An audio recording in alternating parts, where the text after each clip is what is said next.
Archaic Records. Hey, what's up, everybody? It's Archaic Records here with you again. My name is Jamie, coming to you from Nashville, Tennessee. And for today's episode, we're going to go back and rank the studio albums by a band that is, at least in my humble opinion, one of the most iconic American punk rock bands of all time. The band in question are the almighty Dead Milkmen. Now, the Dead Milkmen formed in Philadelphia, Pennsylvania in 1983, and unless I'm mistaken, the first time I remember hearing the Dead Milkmen for myself was sometime around 1988 when I stumbled upon the video for the band's most popular jingle, Punk Rock Girl, on MTV, probably on late night MTV back in those days. And seeing as it was 1988 and I was 13 years old and in middle school, this was a song that, admittedly, the first time I heard it, it didn't really do a lot for me. In fact, I remember distinctly thinking to myself, well, this is kind of weird, isn't it? But by 1992, a lot of things had changed. I had matured slightly, and my taste in music had developed somewhat. So, in 1992, the next time I was confronted by a video by the Dead Milkmen, this time it was for the song Secret of Life, off of their album Soul Rotation. It was something that I absolutely fell in love with immediately. I ran out to one of my local record stores and I picked up a copy of the band's newest album up to that point in time, Soul Rotation. In fact, if I'm not mistaken, I believe that I bought the album on cassette the first time. I took it home, I listened to it, I absolutely fell in love with it and the band, and I have been a huge fan of the Dead Milkmen ever since. In fact, for many years, many years, in fact, I would say that this band was easily in my top 10 favorite bands of all time. In fact, I would go as far as to say that for many years, this band were in my top 5 favorite bands of all time. Now, at this point in time, not exactly sure where this band would rank on my sort of list of favorite artists, although I gotta tell you that if they are not in my top 10 favorite bands of all time, they are right on the cusp. If I were a betting man, I would say that this band is probably still in my top 10 favorite bands of all time. And I am fortunate enough in the sense that this is a band that I got to see live on many occasions, dating back to the mid-1990s, right around the time that the band was sort of finishing up their first run. And I can tell you, having seen them as recently as 2023 at the Muddy Roots Music Festival in Cookeville, Tennessee, that this is still one of the greatest live bands that I have ever seen live. In fact, at that show at the Muddy Roots Music Festival in Cookeville, Tennessee in 2023, I had an opportunity to briefly meet Dead Milkmen frontman Rodney Anonymous. Now, this is not something that I normally do. I usually am somewhat shy and reserved when it comes to meeting anybody out in public, but especially anybody that is a hero of mine or somebody that is in the public eye. But the day that the Dead Milkmen were supposed to be playing at the Muddy Roots Music Festival, my wife and I were sort of standing on the midway when who should appear out of my side eye, walking in my direction, but Dead Milkmen frontman Rodney Anonymous. Now, as I mentioned before, this is not something I normally do, but for some reason, I didn't even think twice about it. I walked up, I approached Rodney Anonymous, and I just introduced myself to him, thanked him, basically, for his 30 years of music, at least in my life, and I have to tell you that Rodney Anonymous was as nice and as accommodating as anybody that you would ever want to meet. Now, our conversation was relatively brief. For one thing, I'm not one of those guys who's going to sit there and paint somebody into a corner and bore them to death, hopefully. But two, you could also tell as Rodney Anonymous was walking around the midway at the Muddy Roots Music Festival, he seemed a little out of sorts, and I was able to gather from our very brief conversation that he was somewhat concerned about the setup where the band would be playing, the physical stage. Specifically, he was a little bit worried about the stage, and he was also a little bit concerned, you could tell, by the sort of geographic location of this music festival. If you have not ever been to the Muddy Roots Music Festival in Cookeville, Tennessee, it is in somewhat an interesting locale. I would imagine, especially if you are somebody that comes from the urban Northeast, when you get off the freeway in Cookeville, Tennessee, to head out to the actual festival grounds, the city of Cookeville itself, which is not exactly a thriving metropolis, is where you get off of the interstate, and as you sort of drive through Cookeville onto the other side of town, you end up on this very rural Tennessee like state highway. And I can imagine if it's a place that you haven't been, you feel as if you are sort of driving into Deliverance. The first year that my wife and I attended the Muddy Roots Music Festival in Cookeville, Tennessee, which has become one of our annual pilgrimages. Like I said before, if you haven't done it, you have to do it. It is an incredible experience. Great bands, great people, great atmosphere. But even myself, I remember the first time driving out to these festival grounds thinking to myself, where in the hell are we going? You feel as if you're sort of being led into this rural sort of Deliverance sort of trap. And I kind of got the sense that when I was talking very briefly to Rodney Anonymous, he was feeling somewhat uncomfortable in his surroundings. In fact, if you are a fan of the Dead Milkmen, you have to go and check out the band's YouTube show, Big Questions with the Dead Milkmen. I believe this was something that was started during COVID, and it's something that has continued on, and it's actually one of my favorite shows on YouTube because I am such a huge fan of the Dead Milkmen, and I have been really ever since my sophomore year of high school. But if you go back and you find the episode in their archives where they talk about playing the Muddy Roots Music Festival in 2023, Rodney Anonymous tells the story about basically how I just described it, that as the band was driving out to this very rural ranch in the middle of nowhere, Tennessee, he just had a feeling in his gut like he was just being led into the movie Deliverance. But that's sort of not really the point here. The point is that this is a band that I have been a huge fan of since 1992. They are a band that I have seen live probably not quite 10 times in my life, but they are definitely one of the most consistently greatest bands I have ever seen in my life. If you have an opportunity to see this band, and you have as of yet not, do yourself a favor and check them out. That is something that I cannot recommend highly enough. Anyway, let's get into this ranking just a little bit. There are 11 studio albums on this ranking, and as I mentioned before, this is a band that I have been a huge fan of pretty much since 1992 when I first saw the video for the song Secret of Life off of the band's Soul Rotation album.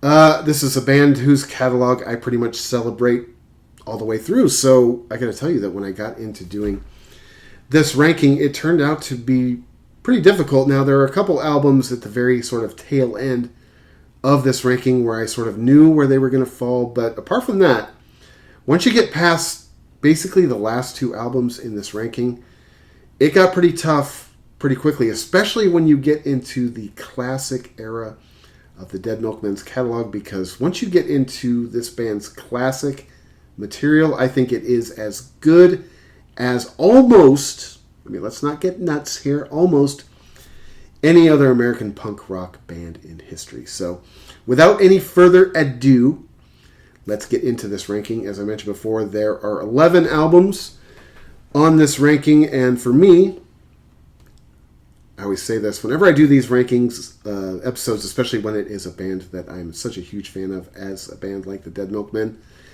man, it always stinks that one album has to sort of bring up the rear, has to be the sort of caboose of the catalog. But in the case of the Dead Milkmen, for me, this one was relatively easy. This was an album that came out in 2014.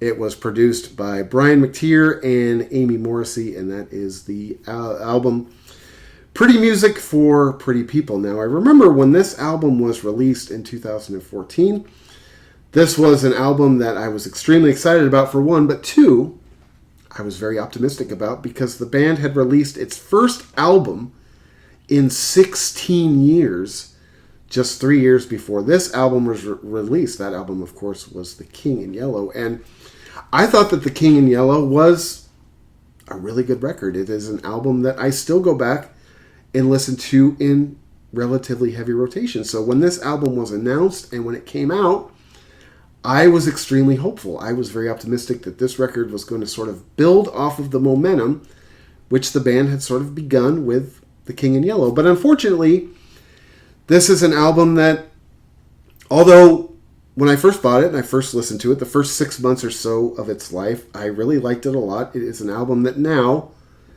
I don't go back. I don't listen to it very much at all. In fact, this is an album that, despite the fact that it's only 10 years old, and I say the word only loosely because of the fact that this album is already 10 years old, is something that absolutely blows my mind. But this is a record now that I don't really listen to very often. I don't think that it has aged particularly well. I would say that this album is about 50% passable to good and about 50% sort of clunkage. But I will say this.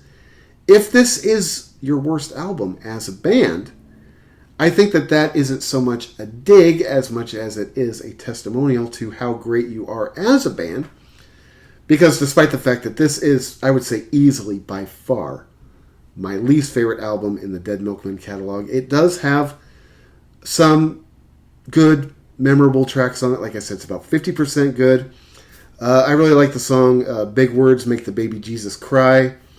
I really like the song Make It Witchy. Anthropology Days is awesome. I mean, it's a tragic, disgusting song, but it is awesome. I love the song Somewhere Over Antarctica. Dark Clouds Gather Over Middlemarch is good, and All You Need Is Nothing is another good song. But for me, if I had to pick a favorite song off of the album, Pretty Music for Pretty People, I think that is pretty easy. I love the song Marianne Cotton. That is probably my favorite song off of what is, my least favorite song in the Dead Milkmen catalog, Pretty Music for Pretty People. Like I said, when this album first came out, man, I was so excited about it because I actually really liked The King in Yellow a fair amount, and this one to me just sort of falls a little bit flat. It hasn't aged as well as some of the band's other material, but it's not a dig. I don't dislike it. I just don't really listen to it very often at this point in time at all. In fact, I've been working on this ranking over the past few days, and I've been listening to all of these records in pretty heavy rotation over the past week or so, and this one's sort of a drudge to get through, at least in my opinion. Anyway, number 10 for me. This record came out last year, 2023. It is the band's most current release as of right now, and that is the album Quaker City Quiet Pills. This is another album that I was pretty optimistic about when I heard the first single, Grandpa's Not a Racist, He Just Voted for One. When that song first came out as a single, I thought to myself, all right, this is good, I dig it. It lacks subtlety in a way, but sometimes subtlety can be overrated, especially in certain situations that this song sort of addresses. So when I first heard that single, I thought, yes, this is going to be an album that I'm going to be a huge fan of. And of course, when the album was released, I picked it up immediately. And I got to tell you that this is an album that, for me, I did a review of this record when it first came out. You can go back and you can find the archive of it on this channel if you are so interested. I don't exactly know why you would be, but if you are interested, I did a full album review on this record when it first came out. And I said this at the time, that to me, this is an album that basically is the tale of two records. There's the first half of this record, and there's the second half of this record. There are the Rodney Anonymous songs on this record, and there are the Joe Jack Talcum songs on this record. And the album starts off with the song, Grandpa's Not a Racist, He Just Voted for One, which was a single I liked. And when I listened to this record all the way through the first time, I thought, yeah, I like this song. Like I said, it's not exactly subtle, but it has a point to make, and that point isn't necessarily, based in subtlety. But beyond that, the first time I listened to this record, getting through the first half of this record was, and in my opinion still is, a drudge. As I got about halfway through this record, even the first time I listened to it, I was thinking to myself, oh no, this is probably going to be the band's weakest album to date, even weaker than Pretty Music for Pretty People, an album that by the time this record came out last year, Pretty Music for Pretty People had pretty much settled into its place as my least favorite. So as I was going through and listening to Quaker City Quiet Pills the first time, I was like, oh man, because I was sitting there, and I do this a lot when it comes to albums by bands that I love. The first 3 times I listen to them, I sit there and I just wait for it to leap out of the speakers at me. And this record really didn't, until you sort of get to the second side of this record, which is miles better than the first side of this record. The second half of this record pretty much saves this record. It pretty much drags the fat out of the fire after you sort of make it through the first half of this record, which I still don't really like at all. But I think the second half of this record is good enough to where it makes this record a little bit better than Pretty Music for Pretty People. And I got to tell you that on this record in particular, of course, the Dead Milkmen are known for having two frontmen. I love both of them. I love Rodney Anonymous and I love Joe Jack Talcum equally. I love them both. But, of course, they have very sort of distinctly different styles. And on this record, I don't really get the Rodney Anonymous songs apart from Grandpa's Not a Racist. But pretty much every single Joe Jack song on this album is the biscuits. These are actually some of the best Joe Jack Talcum songs that we've gotten from the Dead Milkmen since 1995. So for Joe Jack Talcum on this record, he and the second half of this record, to me, make this record as good as it is. I like the song Grandpa's Not a Racist. I like the song Astral Dad. There is a song by Rodney Anonymous on the second half of this record called How Do We Even Manage to Exist, which is easily the best Rodney Anonymous song on this record. I actually really like that song a lot. It is a cool, sort of crusty, grumpy old man, angry at the world, guy standing in his backyard yelling at the sky type vibe. I love that song. I like the song New York Guide to Art, but easily, to me, the best song on this record is Easy. That song is Melt Into the Night, which is my favorite Joe Jack song on the record. Might be my favorite Joe Jack song post-1995, as I said before. Some of his material on this album is as good as anything that he did during the band's classic era. So for me, number 10 is the band's most current album, Quaker City Quiet Pills, as I mentioned before. I did a whole album review on that record when it was released. You can go back and find it if you are interested. To me, it was an album that I was so excited about. I am such a huge fan of the Dead Milkmen that every time they announce shows near me or at a record, I'm all in. This one, again, probably like Pretty Music for Pretty People. It's about 50-50 for me. But the 50 on Quaker City that's weak is pretty weak, honestly. Anyway, number 9. For me, this is easily the weakest album from the band's classic era. Now, I realize that, having said that, this is going to be a divisive opinion, perhaps, if you were a Dead Milkmen fan, because I acknowledge that this is one of those albums that I sort of like less than a lot of diehard Dead Milkmen fans do. And I've been told that by other people that are diehard fans of this band. I've told people in the past that I don't really love the album Metaphysical Graffiti, and people will tell me all the time that I'm an asshole, I'm an idiot, I don't know anything, I have no idea what I'm talking about, and I'm not even here to disagree with any of those if those are your stances. But to me, Metaphysical Graffiti from 1990 is number 9. It's a record that I don't hardly ever listen to. Even back when I first bought this album, not too long into my Dead Milkmen fandom, which again was born back in 1992, this was a record that I just have never loved. This is a record that I never really listened to. And if you go back to 1995, when the band broke up for the first time, this was easily my least favorite album in the band's catalog up to that point. Now, it's got some stuff on it that I think is good. I definitely think it's better than Pretty Music for Pretty People, and I definitely think it's better than Quaker City Quiet Pills, but I mean, this was the band during their classic era. At their weakest, again, this is another one of those albums that to me is probably, I wouldn't say that Metaphysical Graffiti is 50% weak, because I think that that's a little bit harsh, because there is some stuff on here that I really like. But I would say that it's probably a third of this album is stuff that you could sort of file into the clunkage pile. But there is stuff on Metaphysical Graffiti that I like a lot. I like the song Beige Sunshine. Part 3 is cool. I like the song Tripped Over the Ottoman. I like the song If You Love Somebody, Set Them on Fire. I think that one's okay. I love the song In Praise of Sha Na Na. I'm also a huge Sha Na Na fan. Hate You, I Love You is awesome.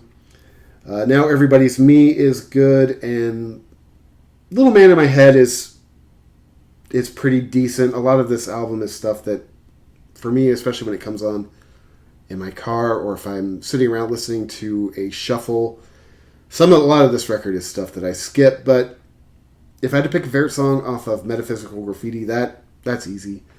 That is Big Sleazy. For me, that is easily the best song off of Metaphysical Graffiti. Like I said before, I think of all of the albums in the Dead Milkmen's catalog, this is the album that I have the most sort of differing opinion from when it comes to the other diehard big-time fans of this band. But to me, I've just never understood Metaphysical Graffiti. I hate the song Methodist Coloring Book. There's other stuff on this song I just don't like at all.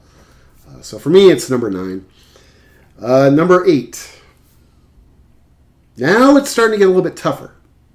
This one actually, number 9 and number 8 was pretty close also. But I will give number 8 to the album which came out in 2011.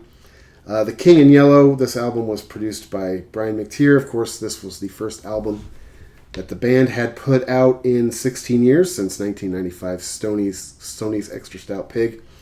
This was the first album which featured the band's current bassist, Dan Stevens, who I just realized as I was sort of researching him, as I was going through and sort of ranking these albums, he's actually younger than I am, which is sort of weird. I don't know why that's weird. Not that he looks like he isn't younger than me, but it's sort of funny that he is younger than me. But I got to tell you, when this album was announced back in 2011, of course, this album was originally released through the band's website before it got a proper CD release. This might be one of the most excited I have ever been for any album coming out not connected to the big dog, Stephen Patrick Morrissey, because as I said before, it had been 16 years since the band had released its last album, which to me, Stoney's Extra Stout Pig was one of the greatest albums they ever did. Now, of course, this band broke up in 1995. They reformed briefly in 2004 to pay tribute to their fallen bass player, Dave Blood, but in 2018, the band reformed permanently, or as permanently as anything is, and when this album was announced in 2011, and I actually went and saw them live between 2008 and 2011 before this album came out, and they were just blazing live. That was actually one of my favorite shows of the Dead Milkmen that I ever saw. But this album is an album that I absolutely could not wait for. And I got to tell you, at the end of the day, when this record came out, and I finally had my copy of it on CD, I don't know that it necessarily lived up to all of my expectations, because my expectations for this record were pretty high. I got to tell you, after 16 years, my expectations for this record were kind of unfairly through the roof. I'll admit that. But this record did not really disappoint me at all, and this is a record that I still love. In fact, the 2 records that they've put out, full-length records that they've put out since this record, I think I have found to be slightly disappointing, because this record itself is so good. And again, we are at number 8 in the Dead Milkmen's catalog. If this is your number 8, if this is your 8th best album, it's not a dig on the album, mind you. It is a testimony to how great this band is.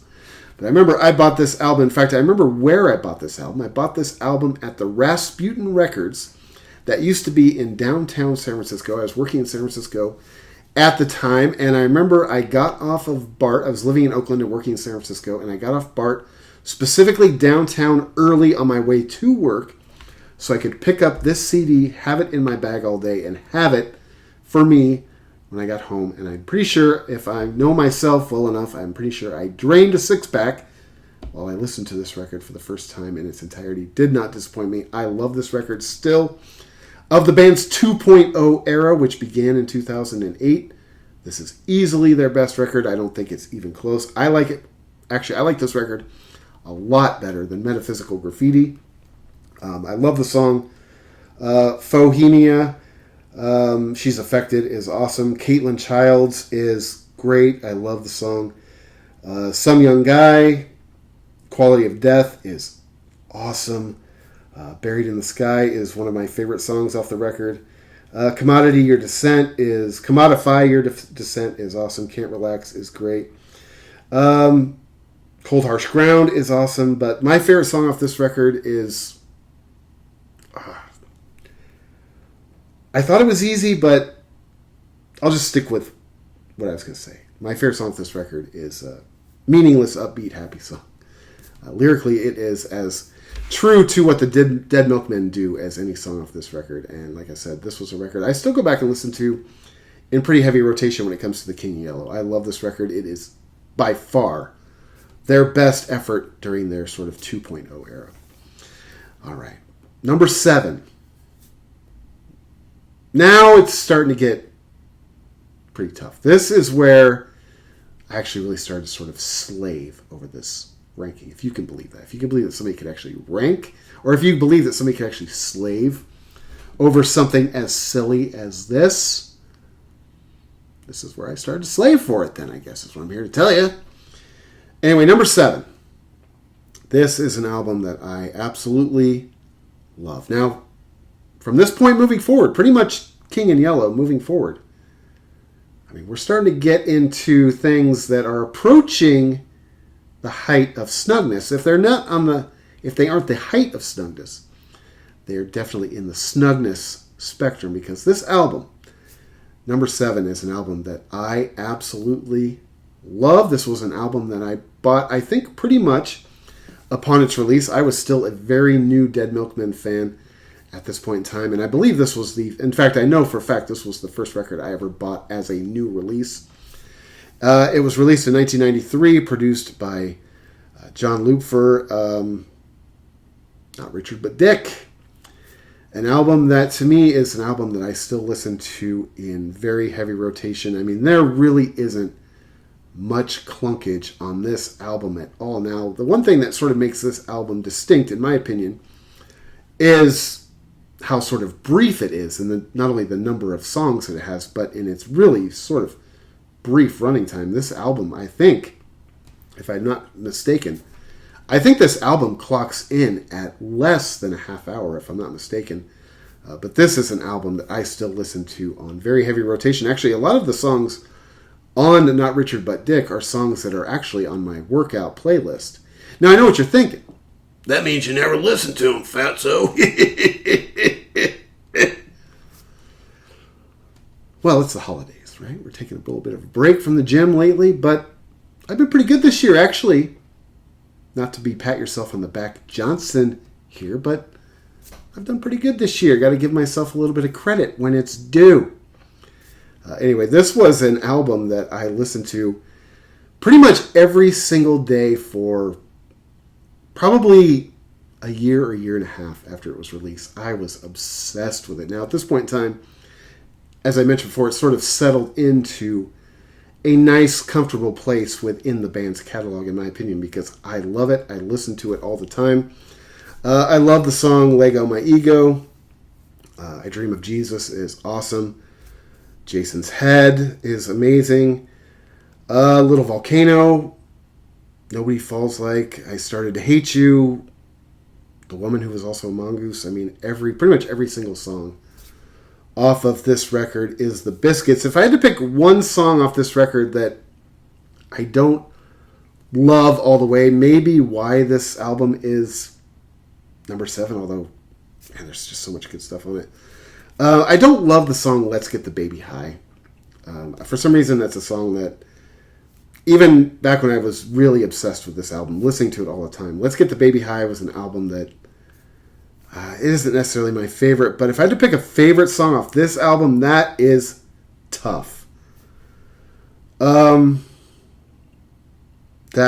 one's tough. Because I love so much of this album.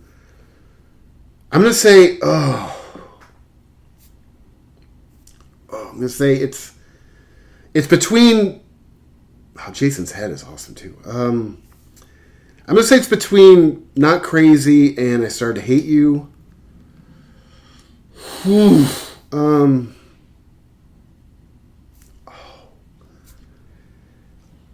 I'll go with. Oh, I'll go with "I Started to Hate You." Oh, that was tough. Probably my favorite song off of Not Richard but Dick. Number 7 from 1993, and as I said before, my least favorite song off that record's pretty easy. It's "Let's Get the Baby High." All right, number 6. Now, oh man, now we're getting into the jugs. Number 6 from 1987. This album was produced by Brian McBeatty. It is Bucky Fellini, and the fact that this album, Bucky Fellini, isn't in your top 5. I mean, what's it like to be born with talent like that? I obviously will never know. This is another one of those albums that I feel like people may sort of disagree with. The fact that this album drops back to number 6 in their ranking because it is so snug. But just look at the stuff ahead of it in the catalog. I mean, it's tough. But for me, it is number 6. I love this album. To me, this album is another one of the ones that I go back, I listen to all the time. I think that this album, of all of their albums, might actually have the most sort of diverse sort of soundscape. I love the song "The Pit," "Take Me to the Specialist," "Going to Graceland," "Big Time Operator," "Instant Club Hit" is an all-time classic. I love the Badger song. Taco Land, "City of Mud." They do a Daniel Johnston song on here called "Rocket Ship," which is amazing. Nitro Burning Funny Cars, Surfing Cows. I mean, this album is chocked full of the groceries, but this is another tough one. Man, if I were going to pick a favorite song off Bucky Fellini, whew. I guess I'll say "Watching Scotty Die." I love that song. I don't know. It's tough, man. It's tough. Number 6, Bucky Fellini from 1987. How is that number 6? You may be asking yourself, well, Jim, you don't know shit if you think that that's number 6, son. All right, we've made it to the top 5. Doesn't get any easier from here. In fact, it gets more difficult the steeper we climb this hill, son. Number 5 for me, this is another one that I feel like in any other band's catalog would be a respectable number 1. But you're dealing with the Dead Milkmen here. I don't know what to tell you. It's not my fault. It's theirs. So take it up with them if you don't like where these albums fall. Number 5. This album came out in 1988. It is the album Beelzebubba. Beelzebubba. I always want to say Beelzebubba. I know I can't pronounce it right. I have a hard time pronouncing Beelzebubba, so I always say Beelzebubba. But this album was produced by Brian McBeatty and Mike Stewart, and of course this album features the band's most famous jingle, "Punk Rock Girl," which was the first song I do remember hearing of the band, as I mentioned before, while I was in middle school on MTV, and at the time it was something that just didn't necessarily stick to me. I'd never really heard anything like that song before at that point in time. I grew up in a very small town up in the mountains of Northern California. We did not have an underground music scene in my town. I mean, the most dangerous thing in my town was bingo night at the VFW hall. So you weren't going to have an opportunity to go out and see underground live music. So the radio and MTV were things that I relied on to sort of start my musical education. And 1988, despite the fact that the Dead Milkmen obviously were getting some play on MTV, if I saw it in my little Mayberry town, it just wasn't something that I was used to. Now, yeah, it's a song I still like. I still love the song "Punk Rock Girl." In fact, that's a song that I actually never really get tired of. And the fact that this album is number 5, actually this one, at the end of the day, this one really even surprised me, because you just think of Beelzebubba as being a better album than most of the stuff in the Dead Milkmen catalog, which, you know, it's about halfway up, at least in my opinion, because there are great songs on this record. There's actually a tiny bit of clunkage on this record, but for the most part, it is pretty solid most of the way through. I love the song "Brat in the Frat." I love the song "Stewart," of course.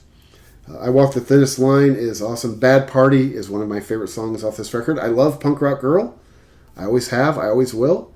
I love the song Bleach Boys. Actually, I never even get tired of Punk Rock Girl. That's the song I never even skip when it comes on in my car. All these many years later.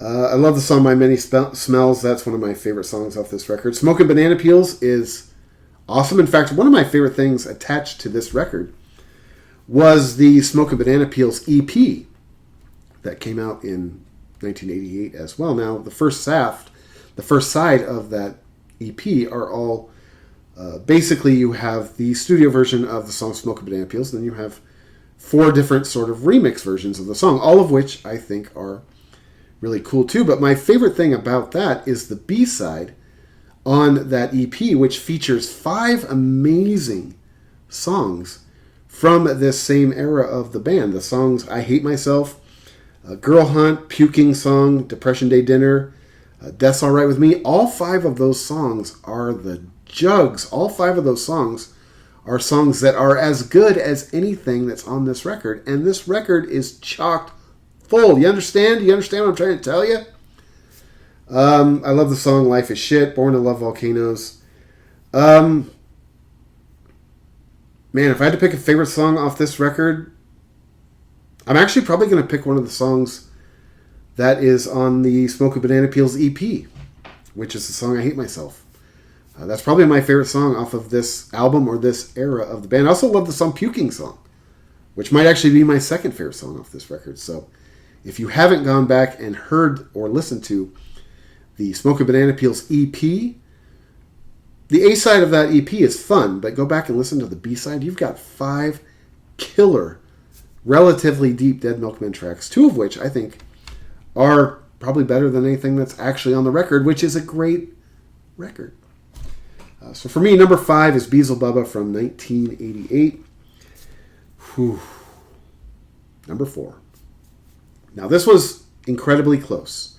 Number 5, Beelzebubba, and number 4 were virtually interchangeable. There was one factor that sort of put number 4 ahead of Beelzebubba. But for me, number 4 is 1992, Soul Rotation, produced by Ted Nicely. This was the first album by the Dead Milkmen I ever heard. I remember watching the video for the song Secret of Life on MTV, and it just grabbed me. There was just something about the song, something about the video that just attached itself to me and has never released itself. So I went out, I bought this album, as I mentioned before, I think on cassette. This was the first album I ever owned of the band. It was the album that corrupted me, that got me interested in what they did, and I think because of that and the fact that Secret of Life is still my all-time favorite song by the Dead Milkmen. It just always has been. From the first time I heard it till today, it's always been my favorite song by the Dead Milkmen. So for me, the sentimentality of Soul Rotation and the fact that Secret of Life is my all-time favorite Dead Milkmen song, it sort of breaks the tie between this one and Beelzebubba. But this song this album has got the biscuits on it. Apart from that, Big Scary Place, Belafonte's Inferno, Conspiracy Song, All Around the World. Oh my God, I love that song. Silly Dreams. Oh my God, are you serious with this? God's Kid Brother, If I Had a Gun. Holy crap! I also had If I Had a Gun single, which I think I had a live version of the song Best Thanksgiving Ever, which is awesome. I also believe it had a live version of Conspiracy Song on it, but that's not really the point here, you understand. But Shaft and Greenland is awesome also. But for me, Soul Rotation, as I said before, because of my sentimental attachment to it and the fact that Secret of Life is just my all-time favorite Dead Milkmen song. So if you had to pick a favorite song off Soul Rotation, you understand, it's easy. So for me, number 4 from 1992 is Soul Rotation. That's one of those albums, actually, I'm sort of curious as to where a lot of the diehard Dead Milkmen fans sort of rank Soul Rotation, because when I talk to people that are big fans of this band like I am, this is an album that I don't necessarily always hear people mention in conversation, but to me it is, holy crap. Secret of Life was the greatest song they ever did, in my opinion. All right, number 3 from 1995. This was the last album the band put out before their first breakup in that same year of 1995. The album is Stoney's Extra Stout Pig. This, of course, was the last album to feature the band's original bass player, Dave Blood, who unfortunately passed away in 2004. Now, as I mentioned before, in 2004, the band reunited briefly to pay tribute to their fallen bandmate before they reunited officially in 2008. But that is sort of, apart from the fact that this album is just start to finish, I mean, almost perfect. It is sort of a landmark album in the band's catalog because it is the last one to feature bassist Dave Blood. But this was an album that I bought immediately upon its release, and I remember when the album was released, at least when I bought it on CD, it came with a sticker on the front of it that advertised this as being the band's last studio album, and it was heartbreaking that the band broke up. At least for me, it was heartbreaking in 1995. Now, I'd seen them one time in the mid-90s before they broke up, but this was a band. I mean, this album is, like I said, it's my number 3 album in their catalog, and I remember thinking, even as a young kid, I was like 19, 20 years old when this album came out. I just remember thinking, like, how are they going out now? I mean, this album is as good as anything they've ever done. Now, I, of course, don't know, at the time especially, didn't know what was going on behind the curtain as to why the band was calling it a day, but holy shit. This album is still an album that I go back and I listen to all the time. I mean, actually, even though it's not necessarily my favorite album, this might actually be the album that I go back and listen to the most. And it's probably definitely the album I've listened to the most in my years of listening to Dead Milkmen, because the year that this album came out and the year after that, and the year after that, I listened to this album probably almost daily for at least 2 years after it was released. I love Stoney's Extra Stout Pig. I think it is easily the band's most underrated album they ever made. This is a record that you just never really hear that many people ever talk about. And to me, start to finish, almost without exception, there is not one piece of clunkage on this entire album. I love the first song, Peter Bazooka. Train I Ride is awesome. Girl with the Strong Arm, I'm Flying Away is amazing. Helicopter Interiors is incredible. Now, the one song off this album that I don't like, pretty much don't like it at all. I could definitely live without it. And now, yeah, when it comes on in my car, I sort of skip it. But if I put this record on and just sit and listen to it in its entirety, I can kind of make it through the song.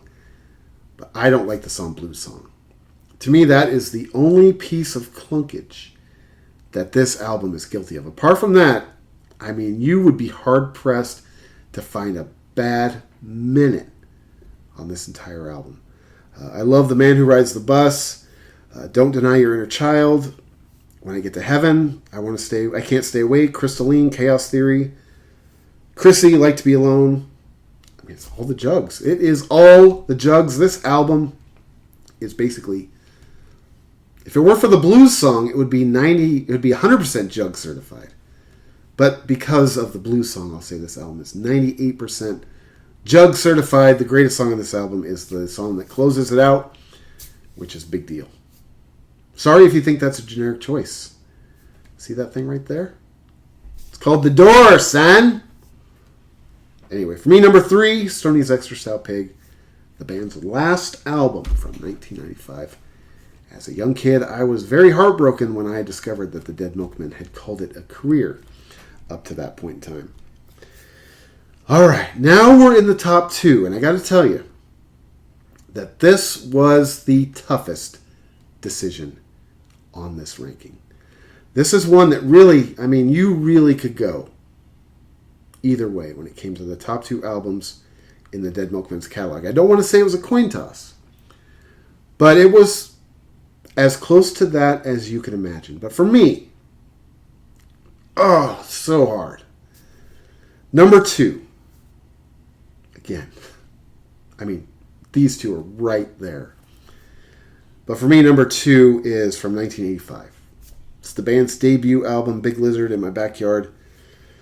produced by John Wicks. I mean, you can pretty much go through every single track on this album, and you would be hard-pressed to find anything besides scrumptiousness, but it's just slightly less than the album I picked as my number one. But I mean, go through the songs, go through them. Tiny Town, Beach Song, Plum Dumb, Swordfish, VFW, which is one of my favorite songs of all time, Rostabilly, Serrated Edge, the title track. Gorilla Girl is amazing. Bitchin' Camaro's a song I never get tired of, despite the fact that it's overplayed. Filet of Soul, Violent School, Taking Retards to the Zoo. Oh, can't say retard, Jill.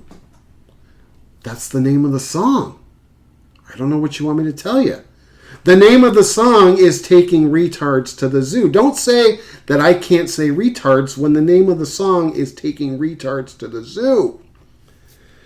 Dean's Dream, Nutrition, Laundromat. I mean, holy God. This is one of the greatest American punk rock albums of all time. This is an album that is in rarefied air. It is an ultimate achievement. And yet it's their number 2 when it comes to their catalog. My favorite song off of this album, Dean's Dream. Pretty much always has been. I love that song. I love the song VFW. I also love the song Tiny Town. It is definitely a song that reminds me of where I came from and my roots as a young child. But Dean's Dream, to me, is the best song off of Big Lizard in My Backyard. There isn't really anything to sneeze at off that album, but it brings us to number 1. You made it. You made it, man. In a shade less than an hour. We're kicking ass here today, son. Anyway, this album came out in 1986. It's my second favorite album, or it was the band's second album. It is my favorite album of theirs. Produced by John Wicks. It is the album Eat Your Paisley. As I mentioned before, it is basically 1 and 1A when it comes to the top 2 albums in this band's catalog, because, as I mentioned before, on Big Lizard in My Backyard, man, there just really isn't anything that you can point your finger and laugh at, and this record is pretty much the same, except I would make the argument that the great songs on this album are just slightly greater than they are on Big Lizard in My Backyard, because the great songs on this album, I mean, they're just plentiful. They are just plentiful. The band improved slightly in between the 2 albums. I will say one thing, and I'm not usually the biggest wonk when it comes to production and things like that, although I do notice things like that. The production on this record, Eat Your Paisley, is miles better than the production on Big Lizard in Your Backyard. Now, that doesn't really, you know, it's not really a contributing factor when it comes to which record I like better, but I've always thought that the Big Lizard in My Backyard production sort of worked against the album a little bit, whereas by the time they got to Eat Your Paisley and Bucky Fellini and Beezle Bubba, I think that they'd kind of worked out the production kinks a little bit, but man, Eat Your Paisley for me is number 1. It is, in my opinion, the greatest album that the band had ever done. Now, you know, again, this is one of those albums, when you're talking to other diehard, lifelong Dead Milkmen fan, not exactly sure where they would rank the top 2 albums or the first 2 albums in the band's catalog. To me, they are the best 2 albums. Not to say that obviously they haven't done anything good since then, because this band is a band that really hasn't done much that isn't great. But to me, I love the song I Know Where the Tarantula Lives, Air Crash Museum, KK Sucks, 50 Things, Happy Is, Beach Party Vietnam, 2 Feet Off the Ground, The Thing That Only Eats Hippies, 6 Days, Take Me Apart, Earwig, Moron. I mean, pretty much every single song off of this album is the Jugs. If I had to pick a favorite song off of this record, I mean, I think that one is actually, for me, that one is actually pretty easy. It is the song I Hear Your Name, which it's just pretty much always been my favorite song off of Eat Your Paisley. I don't know why. That's just one of those songs that connects to me. It has always been my favorite song off what I guess is my favorite record by the Dead Milkmen. As I mentioned before, this was a ranking that I thought would be relatively easy compared to some of the other ones I've done, but this one actually proved to be as difficult, if not more difficult, than I expected it to be, because this band's catalog is so good. I mean, this is a band that basically throughout their, 41-year career, this is a band that have just consistently pumped out the groceries. This is a band that's quality control standard is set at a remarkably high level throughout the majority of their career. Now, as I mentioned before, Pretty Music for Pretty People and Quaker City Quiet Pills, those are albums that, I don't necessarily love. They aren't records that I go back and listen to in extremely heavy rotation, but if those are your two last albums, if those are your two weakest albums in your catalog, don't take it as an insult. Take it as a compliment, because, those would be respectable albums by 95% of the people who ever start bands. So I would go back and say that, those two records, although they aren't necessarily my favorite, they're definitely listenable. I've been listening to them over the past week or so. I have not listened. I've not listened to Pretty Music by Pretty People or Pretty Music for Pretty People. I've not listened to that album until this week. I probably haven't listened to that album in probably 2 or 3 years. So, it was something that I had sort of grown a little bit unfamiliar with. And Quaker City Quiet Pills just came out last year. And it's a record I've probably listened to, counting this week, I've probably listened to Quaker City Quiet Pills in its entirety maybe 10 times. That would probably even be a stretch, honestly. But anyway, for me, number one from 1986 is Eat Your Paisley, the band's second effort. It is the Snugs Son, 100% Jug certified every time. Anyway, man, thank you so much for checking out this video. This is Archaic Records. My name is Jamie, coming at you from Nashville, Tennessee. Be sure to go out and support your local record store. Check back most weeks for Morrissey Monday, a celebration of all things Morrissey and the Smiths, as well as other record content and album reviews throughout the week. And I guess that's just about going to do her. So until next time, my friends,